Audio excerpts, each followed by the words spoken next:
Amém. Abra sua Bíblia aí em Apocalipse, capítulo 1.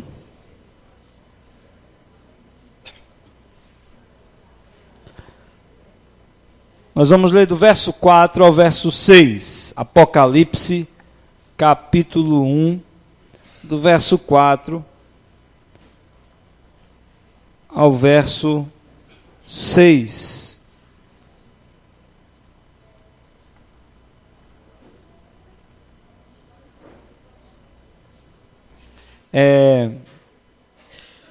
Semana passada eu falei a respeito da superioridade de Cristo. Eu não sei quantos lembram, mas eu estava falando a respeito disso com base em Hebreus. E nós vimos que no mundo, entre os homens, nós temos sacerdotes, né, e esse ministério sacerdotal que foi estabelecido por Deus para que essa pessoa oferecesse a Deus sacrifícios. Desde a antiga aliança, Deus estabeleceu esse ministério sacerdotal.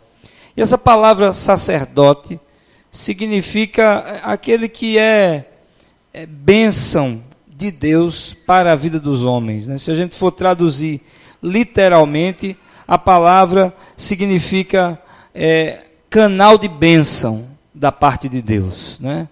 E o sacerdócio é isso. E domingo passado eu falei sobre a superioridade de Cristo no sentido do seu sacerdócio, né?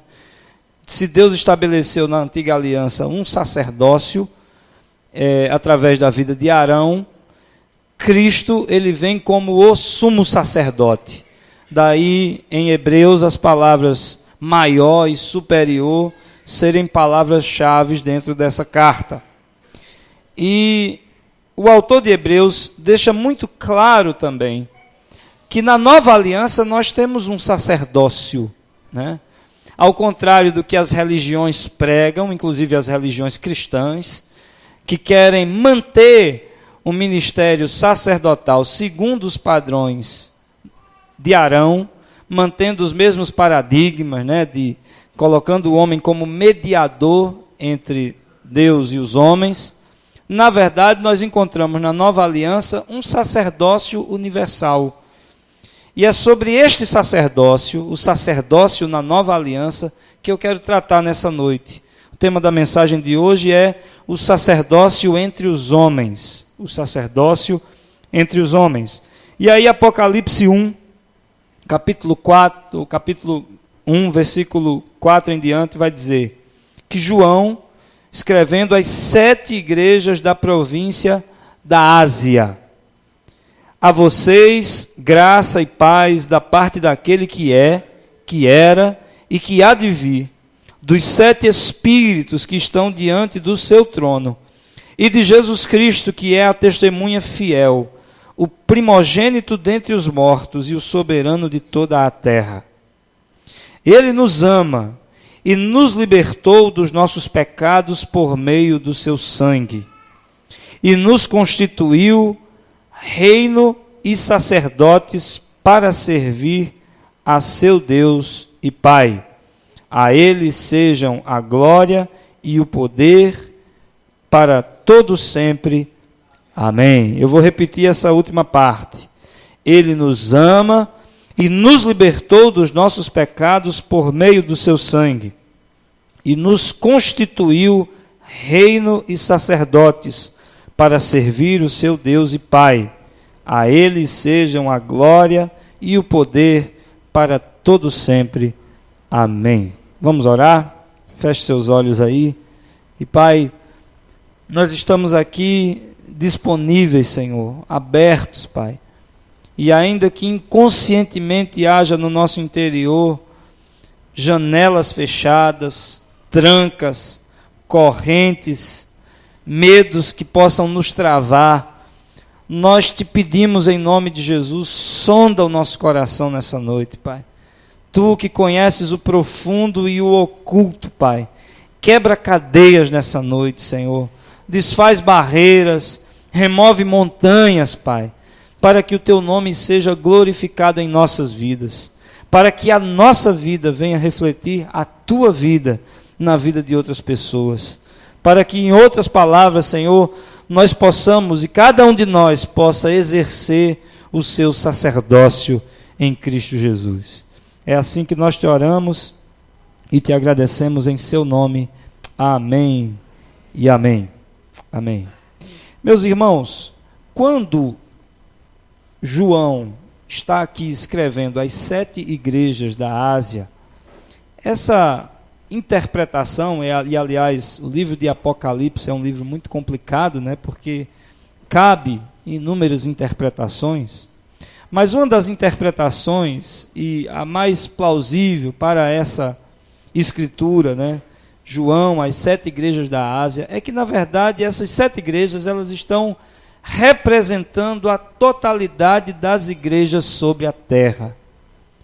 Uma das interpretações que nós podemos fazer é de que, profeticamente, João está escrevendo, quando escreve as 7 igrejas, a totalidade das igrejas sobre a terra.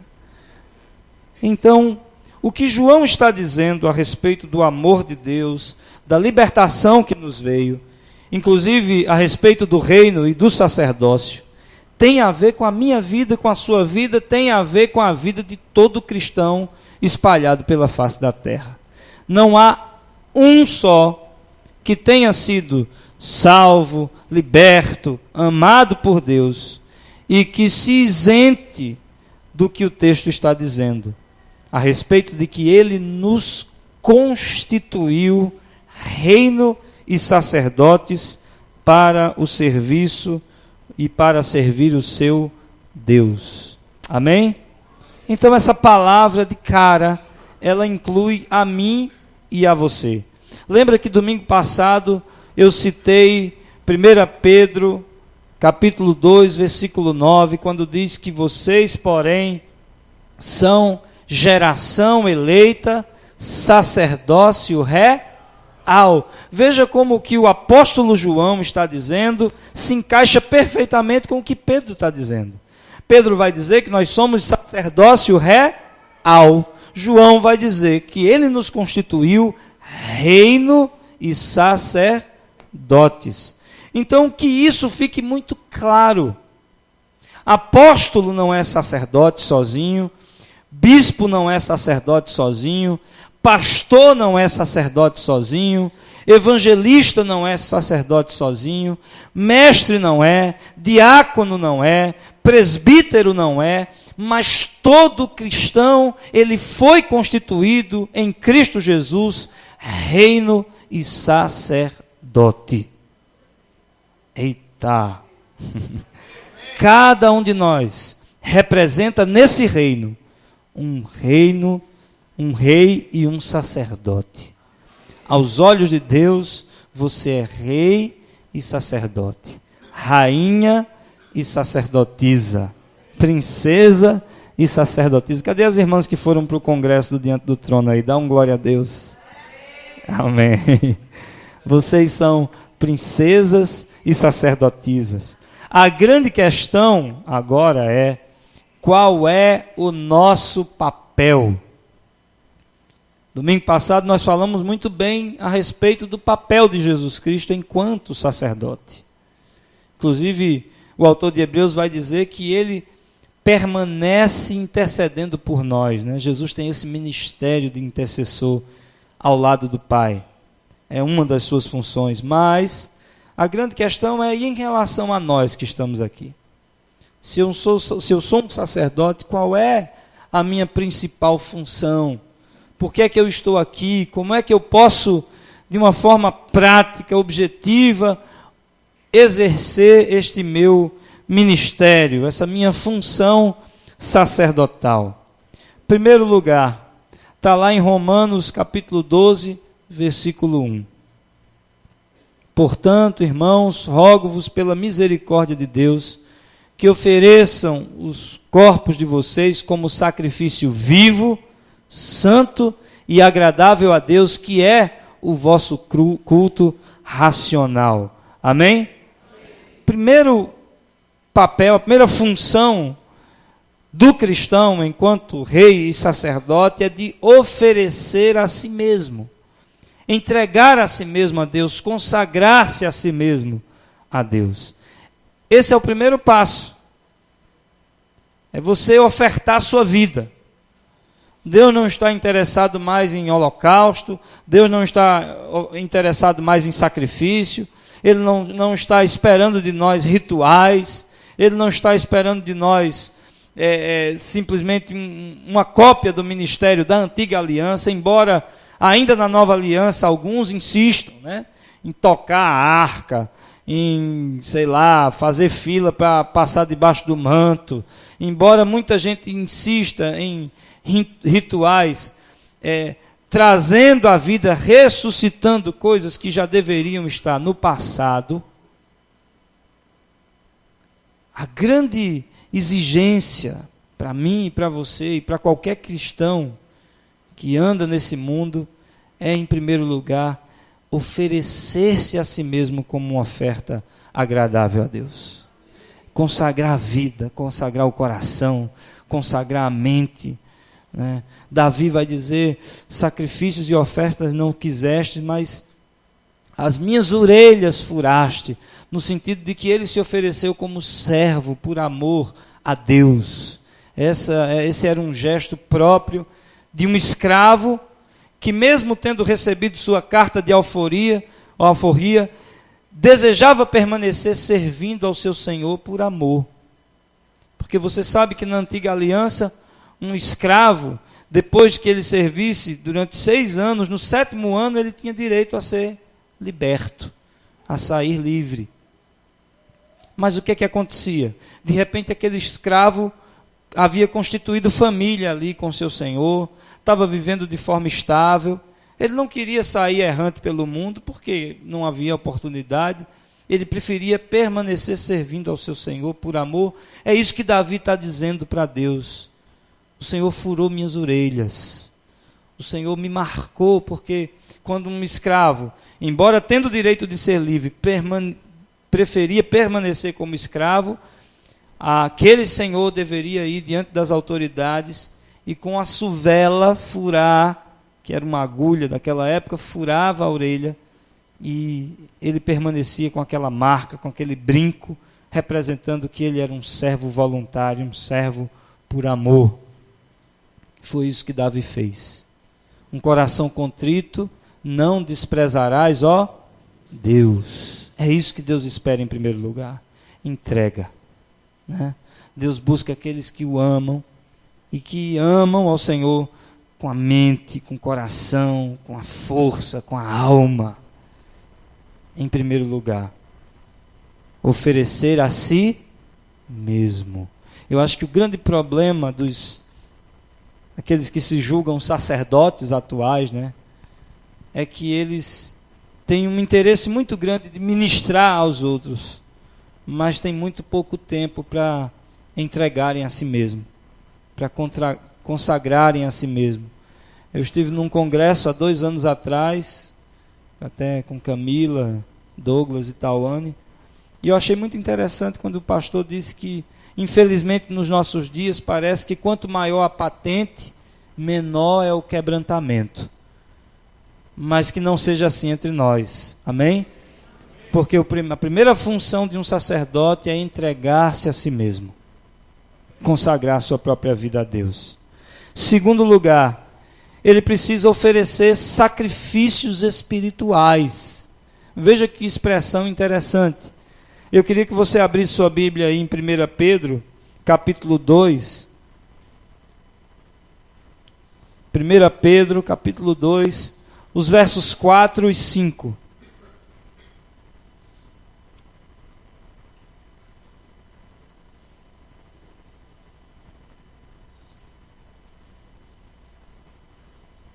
Primeira Pedro 2, versos 4 e 5. Já acharam? Amém?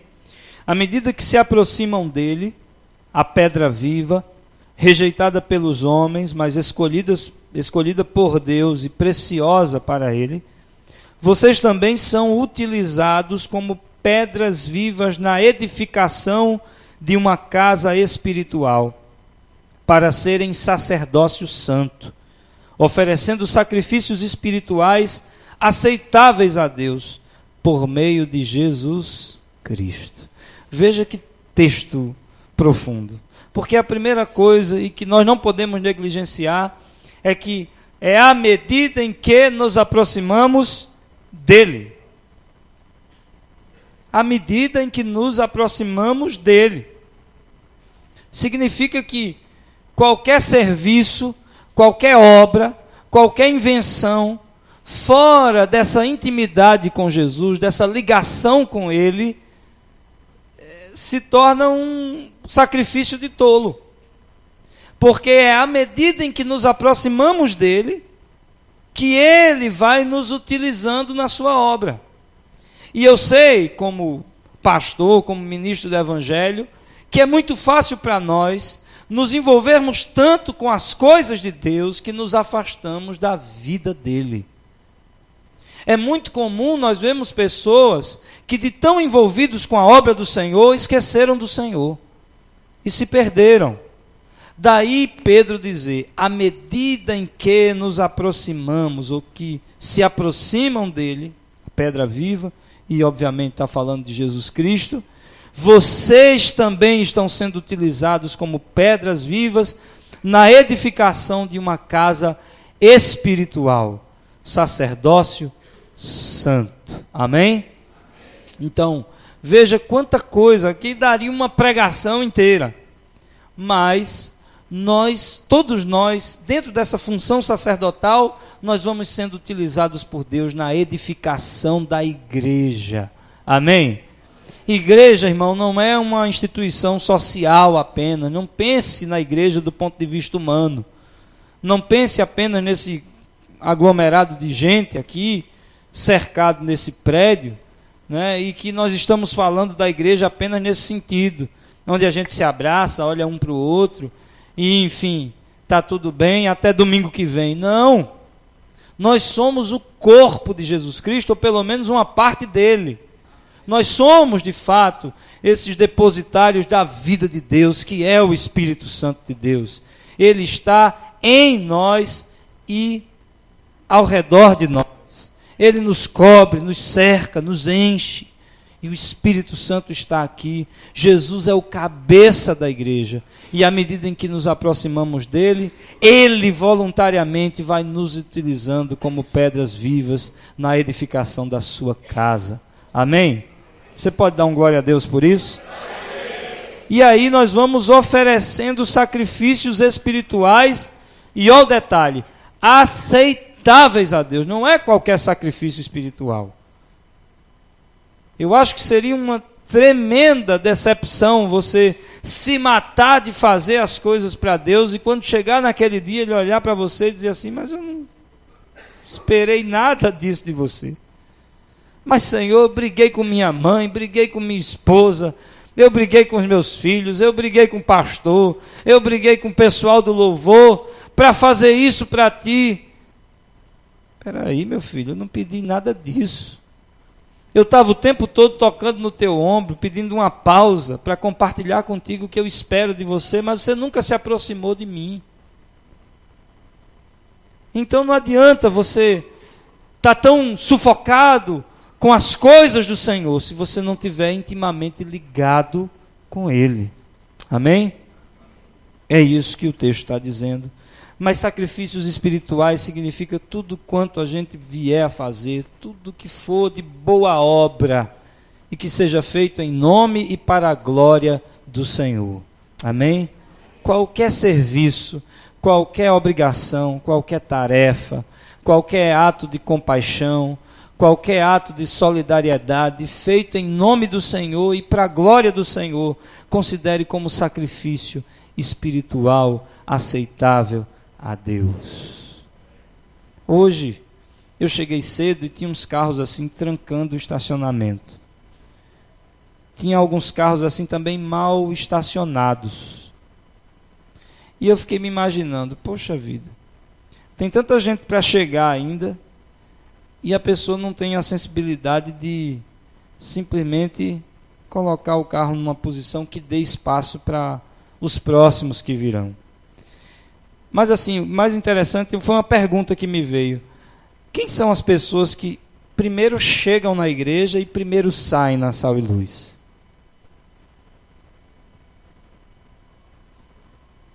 Me veio essa questão hoje, assim. Quais são as pessoas que primeiro chegam aqui e as que primeiro saem, eu disse, foi? Por último saem, né?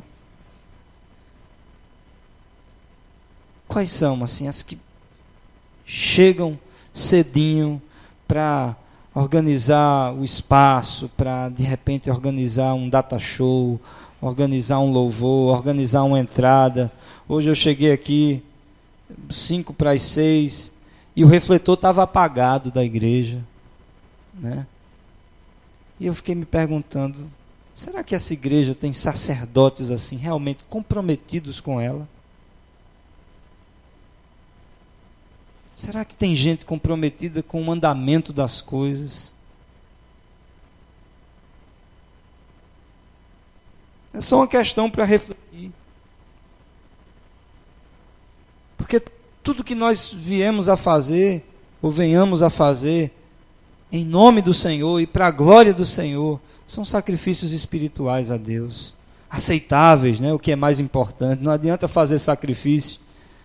E aliás, o Senhor é tão maravilhoso, gente, que Ele não exige da gente uma vida assim, atolada em tarefa. Você olha o caráter de Jesus, a forma como Ele andou, como Ele se relacionou com as pessoas. Ele não esperava uma vida sacrificial de ninguém. Eu acho que no Novo Testamento, quem pagou o pato, de fato, foi João Batista, né? Porque João entregou sua cabeça pela obra do Senhor. É verdade que nós vemos que Pedro, Paulo, eles tinham seus ministérios e morreram, deram sua vida de forma sacrificial. Mas no seu dia a dia, o grande sacrifício que eles tinham de vida era a relação com Deus. A prioridade deles era a oração, era a busca, era ouvir a voz do Senhor, era obedecer um chamado, olha, sai daqui, vai para ali, faz isso, faz aquilo, mas era obedecer a Deus estando nessa ligação. Deus não espera de ninguém uma vida de sequidão, de esterilidade, correndo aí atrás das coisas em nome do Senhor, quando o Senhor nunca exigiu nada disso. Os nossos sacrifícios são espirituais. E antes de qualquer um deles, à medida em que se aproximam dele. O que para mim significa de uma forma muito clara, sem oração, sem essa intimidade, né, de nada vale, irmão. Nada tem valor. Nada. E aí a gente cai na mesma, se a gente for buscar, puxando textos e juntando uma coisa com outra, a gente vai ver que o amor precisa ser o oxigênio do reino de Deus, né? O amor tem que ser essa seiva, esse sangue que corre entre nós. É o amor. Isso só é possível à medida em que nos aproximamos dele. Amém? Terceiro lugar, oferecer sacrifícios de louvor. Você não precisa abrir, mas Hebreus 13:15 diz assim: por meio de Jesus, portanto, ofereçamos continuamente a Deus um sacrifício de louvor, que é fruto de lábios que confessam o seu nome. E eu acho que para mim essa é a parte mais difícil de todas. Porque sacrifício de louvor, meu irmão, é você aprender a adorar a Deus quando tudo vai mal. Em suma, é você aprender a glorificar o nome do Senhor quando as coisas saem do controle. Uma enfermidade, uma má notícia, uma tragédia, uma perda de emprego, sei lá, é uma rejeição, e você dizer louvado seja o nome do Senhor, bendito seja o nome do Senhor. É você estar passando uma luta, uma dificuldade, e em vez de correr para um agiota, colocar o louvor lá no som do seu carro e dizer só me resta te adorar. Eu sei que Deus vai abrir uma porta, Deus vai me dar uma direção, eu vou superar esse problema, mas eu vou passar louvando, adorando, engrandecendo o nome do Senhor. E eu confesso a você, essa para mim, na minha opinião, é a parte mais difícil do ministério sacerdotal. É você oferecer adoração quando o normal seria lamentar, murmurar, reclamar, praguejar. Eu me lembro quantas vezes eu tive a oportunidade de louvar a Deus no meio da dificuldade e eu fiquei caladinho, murchinho, pelos cantos, me sentindo assim abandonado. Deus não me vê, Deus responde todo mundo menos a mim. E aí Deus me surpreender, com tudo isso, Deus me surpreender com uma resposta e eu ficar com cara de taxa, assim, envergonhado, porque poderia ter passado pela prova glorificando a Deus. E eu imagino Deus olhando para mim, olha, Deus fala com as pessoas de forma muito pessoal, né? Eu imagino Deus olhando para mim e dizendo, tá aí, bestão, toma aí tua bênção aí, ó. Agora na próxima vez se tu reclama novamente, né?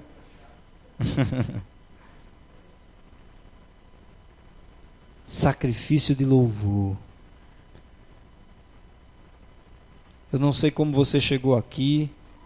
Talvez você esteja passando um mau momento. E aí você tem a oportunidade de adorar a Deus, de glorificar a Deus. E você está aí, todo mundo adorando e você na terra, né? De braço cruzado, carrancudo, fechado. E eu tenho aprendido às duras penas que enquanto eu estou adorando o Senhor, glorificando o nome do Senhor, Ele está trabalhando por mim. Não é porque a bênção ainda não chegou que Deus está parado, apático, indiferente, porque Deus não é assim. Deus, como diz o texto de Apocalipse, Ele nos ama. Ele já nos libertou e pelo seu sangue nos constituiu reino e sacerdotes. Quer as coisas vão bem, quer vão mal, quer vão do jeito que eu quero, quer pareçam que estão fora do controle, eu sou rei e sacerdote. Deus me constituiu assim, e é Ele que tem a palavra final na minha vida. Por isso, em toda circunstância, aprenda a glorificar a Deus, aprenda a oferecer sacrifício de louvor. E eu fico imaginando o quanto isso agrada, quanto isso alegra o coração de Deus. Vê Jó. Eu não conheço na Bíblia ser humano que tenha sofrido tanto quanto Jó. E a mulher olha para Jó e diz, rapaz, tu ainda insiste? Amaldiçoa esse Deus e morre. E o que é que Jó diz para ela? Falas como uma louca. Recebemos o bem de Deus e não receberíamos o mal? E em tudo isso Jó não pecou. O Senhor deu, o Senhor tomou. Bendito seja o nome do Senhor. Ele ofereceu sacrifícios de louvor a Deus. Como Deus se agrada. Como isso alegra o coração de Deus. Como isso move o coração de Deus. E deixa eu dizer uma coisa para você.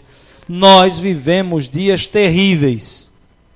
Oh, descobri o Brasil, né? Mas do ponto de vista espiritual, Satanás tem intensificado as suas forças, como está escrito em Apocalipse, porque ele sabe que pouco tempo lhe resta. E o louvor se torna uma arma imprescindível para quem quer andar em vitória com Deus. Irmãos, o inferno se desespera. Porque o que o diabo mais quer é nos tirar do foco, é nos tirar da presença, é quebrar nossa comunhão com Deus. Porque separados de Deus, ele sabe que nós somos uma presa fácil. Quando a gente adora, ele se perde. Quando a gente louva na dificuldade, quando a gente glorifica, é como se a gente tivesse umas 10 jogadas de xadrez à frente do diabo. Ele fica louco. Por isso, por meio de Jesus, ofereçam continuamente sacrifício de louvor a Deus, que é a confissão dos lábios. Lábios que confessam o seu nome. Amém? Oferecer a si mesmo, oferecer sacrifícios espirituais, oferecer sacrifícios de louvor e, em quarto lugar, oferecer almas ganhas. Como assim? Oferecer vidas ganhas, vidas que você alcançou, vidas que você salvou. Pergunta para quem está do seu lado: você alcançou alguém para Jesus esse mês? Olha para ele e pergunta.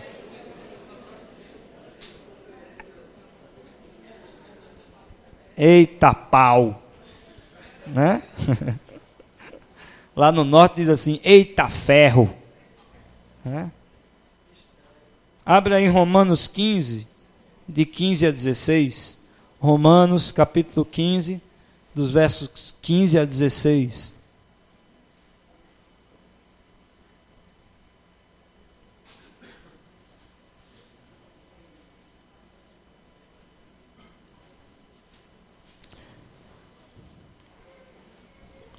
Romanos 15, de 15 a 16. Todos acharam?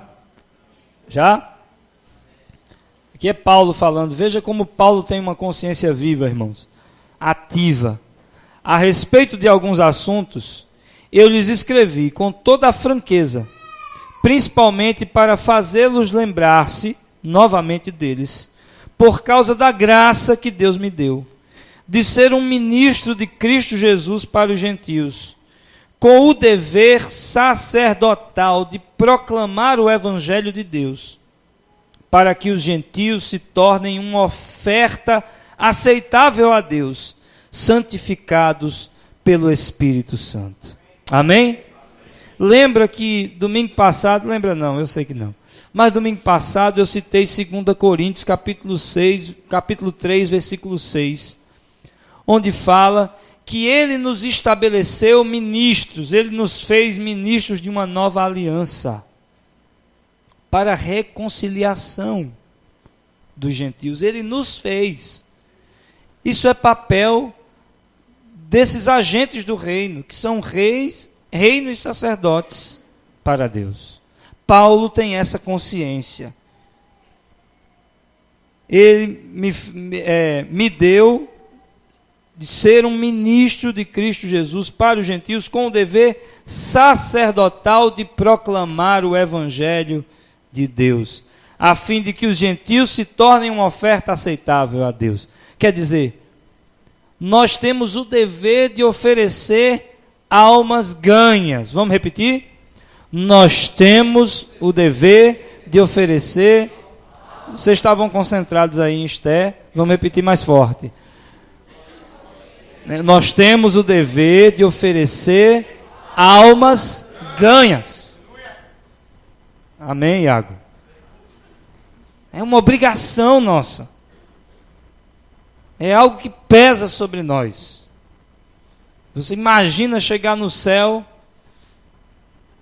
e você ser recebido por anjos e o Senhor dizer: venha cá, servo bom e fiel, porque você foi fiel no pouco, sobre o muito eu te colocarei. Entra no gozo do teu Senhor. Amém? E está ali aquelas pessoas que Deus usou para que você fosse um instrumento na vida delas, para pregar o Evangelho, para levá-las a uma decisão, para acompanhá-las à comunhão, consolidar, equipar. Que coisa maravilhosa, amém? E quantos não estão aqui hoje à noite e podem dizer assim: graças a Deus por Jesus Cristo em primeiro lugar, mas graças a Deus pela vida de fulano, porque eu ouvi o Evangelho a partir de fulano, e ele pregou para mim, insistiu comigo, orou por mim. Às vezes eu tentava sair de um lado, e ele insistindo, orando. Que coisa linda, irmãos. Paulo tem essa consciência. Apresentar os gentios, para que os gentios se tornem uma oferta agradável, aceitável a Deus, né? E gentios éramos todos nós, hoje somos filhos, amém? Mas nós estamos aí cercados de pessoas que precisam dessa geração sacerdotal, que vão pelo mundo, que preguem o evangelho, que façam discípulos, amém? É assim que a gente cumpre o sacerdócio. E por último, eu sei que tem neguinho aí que vai se remoer agora com o que eu vou dizer, mas uma das funções sacerdotais é oferecer ofertas, olha, oferecer ofertas materiais, ofertar materialmente, contribuir materialmente. E aí, para você não dizer que é conversa de pastor sabido, abra em Hebreus capítulo 13, verso 16, só o verso 16. Hebreus 13, 16. Mas nós podemos contribuir também materialmente, e isso se tornar um sacrifício aceitável a Deus.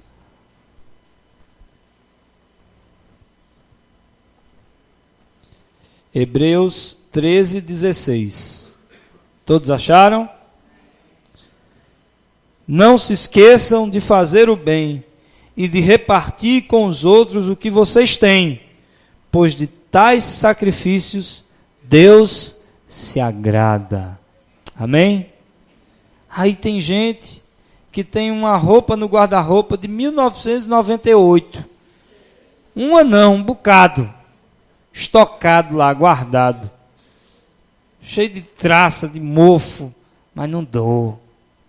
Né? Não sei se tem medo de acabar, não sei o que é. Mas em nome de Jesus, se liberte. Em nome de Jesus. Porque não é... Eu estou falando aqui de coisas que muitas vezes nos sobram. Às vezes a gente tem coisas sobrando. Roupa sobrando, objeto sobrando, mobília sobrando. O cara tem... Eu conheci uma senhora que todo Natal ela ganhava dos filhos eletrodomésticos, né? Liquidificador, ferro de passar, geladeira. Ela não dava nem a pau. Você chegava lá, estava lá os 5 liquidificadores, 8 ferros de engomar, tudo guardado na caixa, mas não dava. Olha, eu não sou homem de duas conversas. Estou dizendo isso porque eu conheci essa pessoa. E eu vou dizer o desfecho da história. A casa dela um dia pegou fogo. Eu estou dizendo porque eu conheço. Não sobrou absolutamente nada na casa dessa senhora. Nada. E eu fico perguntando, meu Deus, isso vale para tudo, até dinheiro. Você tem coisa sobrando, pode compartilhar com alguém, abençoar a vida de alguém, e fica aí, com essa murrinha.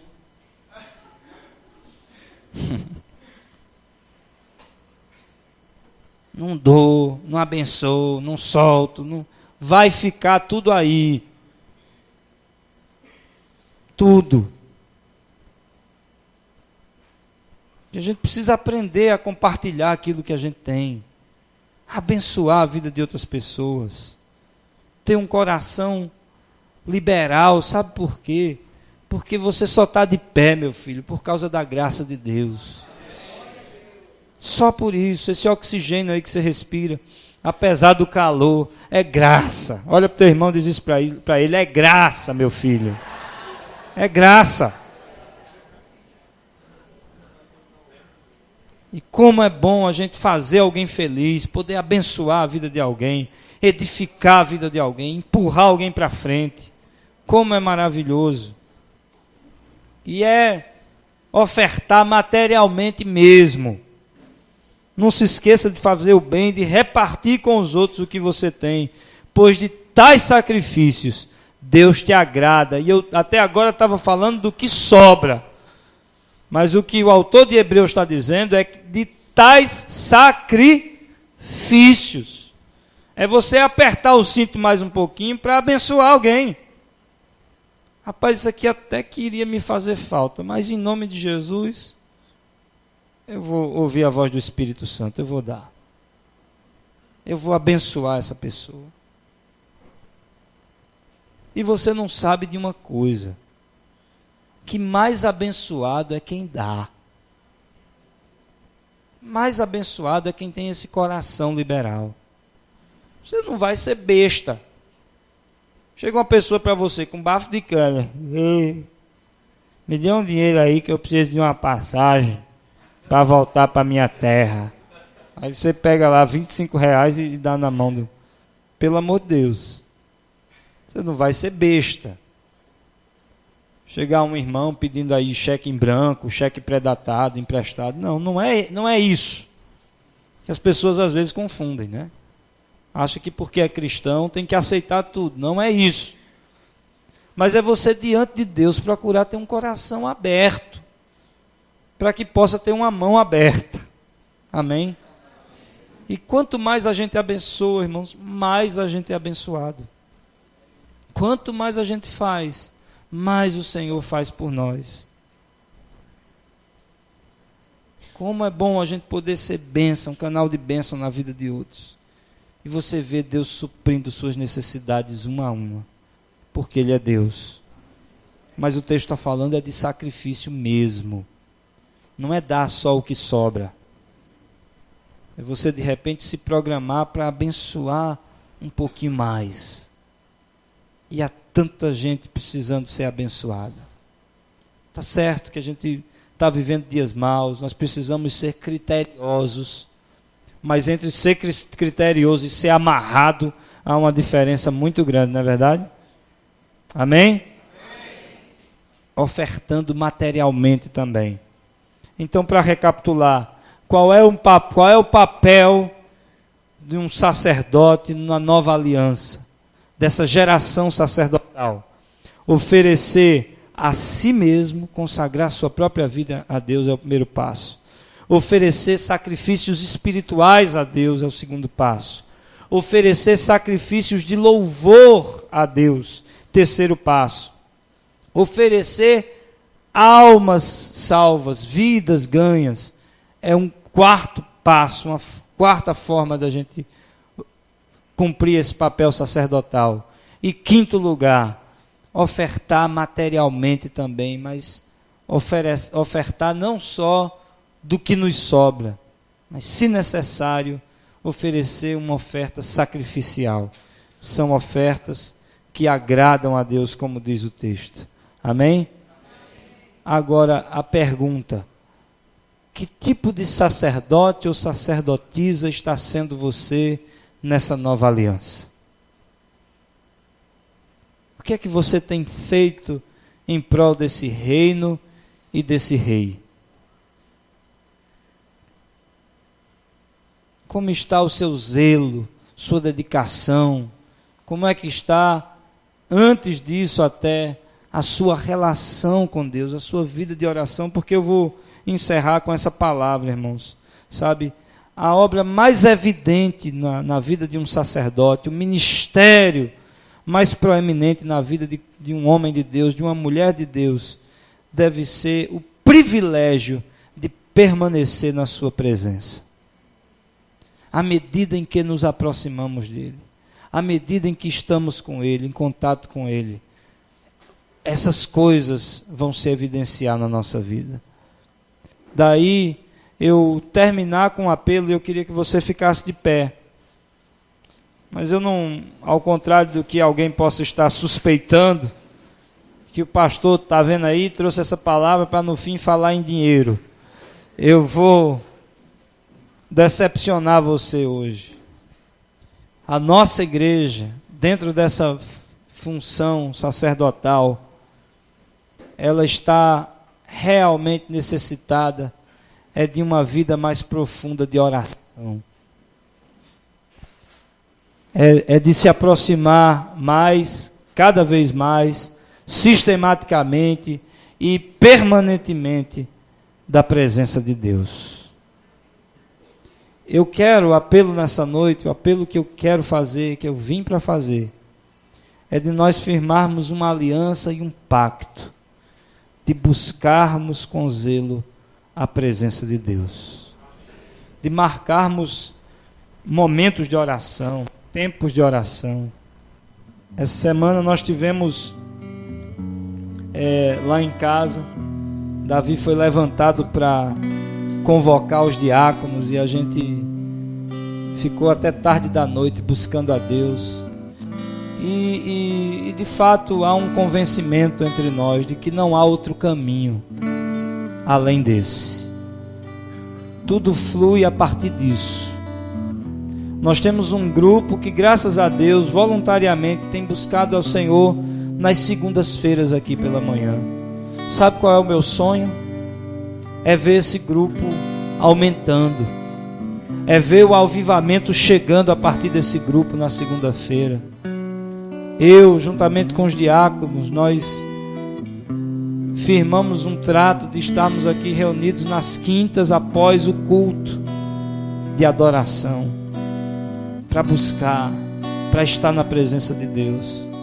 Mas além disso, nós precisamos individualmente, pessoalmente, ter um lugar especial para buscar a Deus. E por que não dizer uma hora? Você tem uma hora para buscar a Deus no seu dia? Você já reservou isso com disciplina? Dizer assim, eu marquei esse tempo e não vou abrir mão desse tempo. Os que estiveram no pequeno grupo, no estudo dessa semana que passou, nós vimos o exemplo de um empresário, que obviamente um alto executivo não tem muito tempo para tanta coisa, é trabalho, reunião, uma coisa atrás da outra, mas ele reservou meia hora do seu dia, próximo ao almoço, para estar com Deus. Ele colocou na agenda reunião com o meu Senhor. Quantos estão dispostos a firmar essa aliança, a firmar esse pacto? Pense direitinho, mas se você pode reservar um horário no seu dia, não sei, 15 minutos, meia hora, uma hora, mas coloque como prioridade na sua agenda: olha, a partir de hoje eu não vou abrir mão do meu tempo a sós com Deus. E eu não sei que outro tempo você pode reservar, mas quem sabe os pequenos grupos podem se organizar de forma sistemática para orar. Nós estamos vindo aí com um congresso de avivamento, e antes nós teremos aí uma campanha de oração entre a liderança. Já dividimos jejum, tempo de oração. Mas você se organize, porque é à medida em que nos aproximamos dele, amém? E assim nós precisamos firmar, irmãos, como igreja, esse pacto, essa aliança, de sermos uma igreja mais profunda na oração. E eu queria que você fechasse seus olhos. Ative na sua mente a consciência de que você não é qualquer um. De que você não é mais um cristão. Ative na consciência a verdade de que você já foi constituído reino e sacerdote, de que Ele te ama e Ele te libertou para isso. Pai, ajuda-nos, Senhor, na nossa pouca fé, Pai. Abre os nossos olhos espirituais para entendermos a riqueza que há na Tua presença, Senhor, a riqueza que há na oração. Quantas e quantas são as promessas na Tua palavra de resposta, de recompensa, Senhor.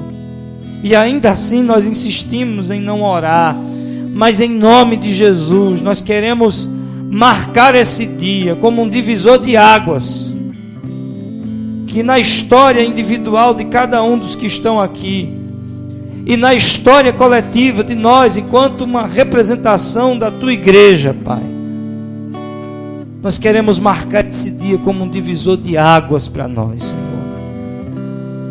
de crescimento, de aprofundamento, de maior liberdade, de maior ousadia. Em nome de Jesus, nós desejamos, Senhor, estar mais perto de Ti, Pai. Nós queremos mais profundidade nessa relação. Nós queremos crescer em intimidade, por que não dizer em poder, Senhor? Nós queremos ser mais cheios do Teu Espírito Santo, mais cheios da Tua graça. Se você crê, se você concorda, meu irmão, erga suas mãos aos céus e diga ao Senhor o quanto você o deseja, o quanto você tem sede dEle, o quanto você precisa. Deus, em nome de Jesus, eu sei que o diabo não tem nenhum interesse em que sejamos homens e mulheres de oração. Eu sei que o diabo não tem interesse, pelo contrário, ele não vai de forma alguma facilitar esse caminho, ele vai querer dificultar esse caminho. Mas a tua palavra diz que se nós tivermos fé do tamanho de um grão de mostarda, pela fé, pelo uso da palavra, nós iremos transportar montes, Senhor. E em nome de Jesus, toda barreira espiritual, tudo aquilo que nos impede de vivermos uma vida de oração profunda, nós mandamos para o abismo em nome de Jesus. Nós quebramos as barreiras, quebramos a muralha e te dizemos, Senhor, em nome de Jesus, eis-nos aqui, Pai. Nos aguarde, Senhor, porque nós te buscaremos com toda a força do nosso ser, com todo o nosso coração, Pai. Nos aguarde, Senhor, porque estaremos nos dedicando em jejum, em vigília, Senhor. Eu sei, Pai, que o Senhor estará nos derramando graça suficiente para que coisas extraordinárias venham estar acontecendo em nosso meio, Pai. Em nome de Jesus, Senhor. Aleluia. Nós firmamos essa aliança, Pai, nessa noite, de sermos uma igreja que ora, de sermos uma igreja comprometida com oração. Levanta aqui, Senhor, servos e servas, ministros teus, Pai, que amem a intercessão, Pai, que amem, Senhor, esse lugar secreto. E eu sei, meu Deus, que os melhores dias da nossa vida ainda estão por vir, Pai. Em nome de Jesus, nós já te agradecemos, Pai. Amém. Amém. Você pode dar uma salva de palmas ao Senhor. Aleluia.